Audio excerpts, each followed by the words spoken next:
Nee. Ndephi German. Eh? What do you say? Yes, right. Unonzani? Maki. Makani. Kativu. Kachivu. Kativu. Kachivu, okay. Kativu. Kativu. Yes. So Maki yacho inospelwa sei? Spela. Makie. And the last name? Spell. Kativhu. Une makore mangani? 43. 43. Yeah. Inani tatu. Okay. Ukayo Canada with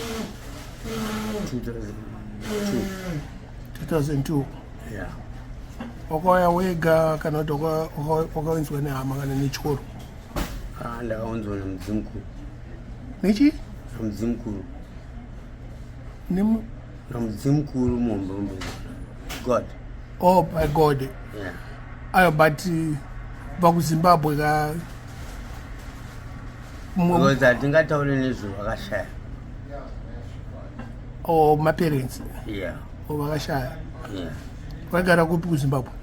Warren Parkdale. Warren Parkdale. Yeah. Akusiwo kune America?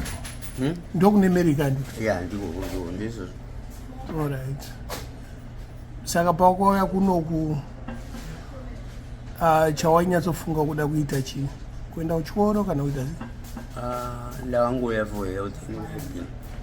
For health reasons. Yeah. Not kuyazoshanda kana kuita sei? Zviri included. All right. Simply it's health and well-being. Okay. Saka waigara kupi pawakasvika Ndaigara kuNorth York. North York munani? 2643 KEELE. Kilo. Yeah. Not too Ponta. Okay. I know you North York. I know Jane and Fitch. Look there. Indogara kuScarborough. Ndonzi Madminox anyways. Madnox. Okay, Madnox ndakanzwa nezvako. Unomboenda kuMbarika uchimbonorekona mavideo nevanhu vanoimba. Ndini. Okay. Saka mai manje muri kuzvifambisa sei? Handisi kuziva nekuti ramangwana racho handizivi, asi chandongotenda ndechekungoti inonzi breath kutorwa mweya wekufema handisati ndatorwa. Alright. Because hazviite kuti nditorwe mweya wekufema.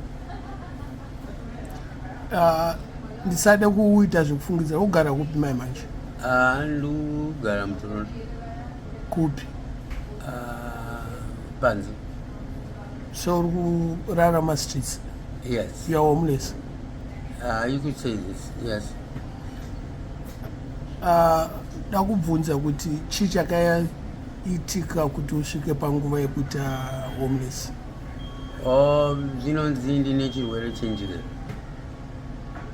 Zvinonzi une chirwere chenjere. Muchishona vanenge vachiti vari kuti unopenga. Yes. Iwe unofunga kuti unopenga here? Handizive because nekuti munhu hauzvizive unotodzwa nevamwe. Ndanaka kuti unopenga here. Aiwa ana chiremba. Igore ripiro? Muna 2010. 2010? Yes. Asi makamboita zvekutora zvinodhaka zvisiri wawa? Aiwa. Are you sure? Yes. Saka waudhakwa nei? Handisati ndina kudhakwa. Aiwa, ndati uri kudhakwa nei, handina kuti wakadhakwa nei. Ndiri kudhakwa nekushaya pekugara. Alright. Saka une vanhu vaunoziva here muToronto muno? Ndinoziva ma-health workers inonzi ne-support staff. Alright. Une shamwari here dzawakasangana nadzo kwawakauya muToronto vekuZimbabwe? Kana uchiti shamwari wekutaura like handiti unobva kuZimbabwe uri one wosanganawo nevamwe maZimbabweans vanogara muToronto muno? Abalika zvekusangana ngamune mune ma-acquaintance. My acquaintance yawo. Yes, ndinawo. Ndiani nani? mazita awo ndinondoza ku-Cisco neku-Ryerson ziya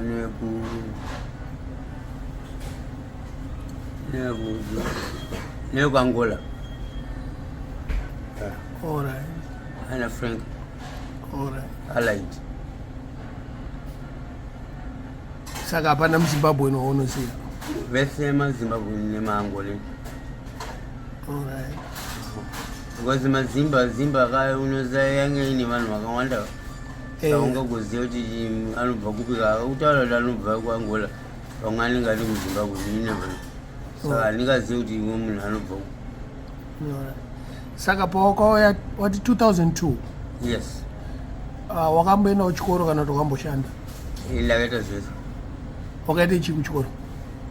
Ndakaita adult learning kuti ndipedzisise zvinhu ndiri munhu asina kudzidzisa. Ndinokwanisa hapo.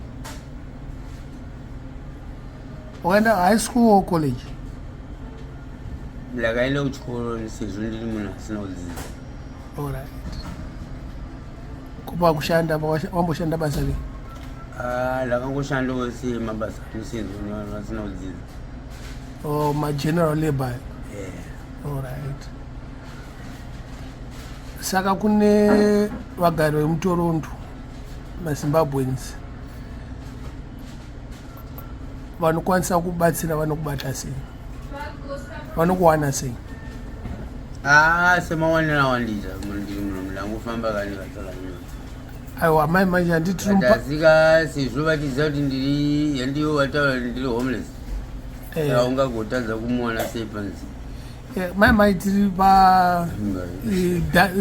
Young and Dundas Sankofa, but tiri mupapasi. Ipapo ndobatika ipapo. Ndopaunowanzobatika ipapo? Yes, ndouya zvo. Maki. Yeah. Saka kuZimbabwe wakasiya akoma kana vaningina kana hanzvadzi? Hanzvadzi iriko kuno. Iriko kuno kunonzi Lynn? Yeah. Vanogara? kuBhari. kuBerry? Yeah. Okay. Hauna kana phone number kana mumwe munhu kuti kana vachida kukutsvaga vanokutsvaga sei? Munongofonera sisi. Vanofone? Vanofonera sisi.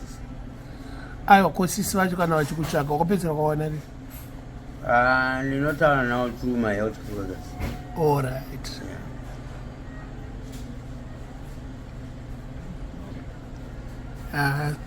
Zviriko. But anyways, I hope zvinhu zvinofambira mushe wakaona upekugara. Idambudziko randakangosangana naro harive kuti ndokupera kweupenyu, asi unoza zvinongoda chete kungoti ungotenda chete kuti hauna kutorerwa mweya kufema. Ndozvine important. Ane zvimwe zvese. Takupedzisa tisati tavhara, une hama neshamwa dzauda kumhoresa? Anomhoresa Jesu.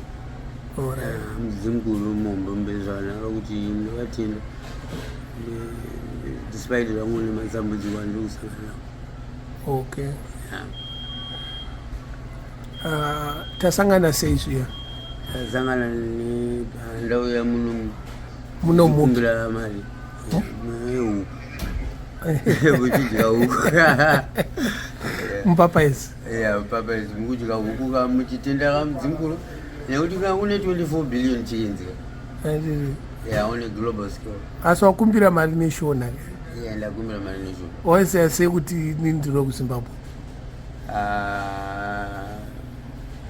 Hazvizivikanwi nekuti handigone chirungu. Kuda unyebe. Ndochigona kupika, handidi kuti ndine munhu asina kufunda.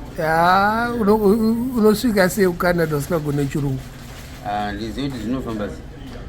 Chikoro wakaenda grade 1 to 7 wakaenda kuchikoro chinonzi? Ndakaenda kugrade 0. Aiwa, wakuita mafanisi manje. Wasvika form 4 wakasvikewo? Chibatsirewo kana dambudziko randina. All right. Ndakangana kubvunza une makore mangani? 43. All right. All right, thanks very much. What ude? Ndachikumbirawo $40 kana muchikwanisa sezondula kuenda ku Hamilton yakawandisa yamunokwanisa yacho. na nditori nawo but ndotsvaka something All right, thank you, Latin. iribo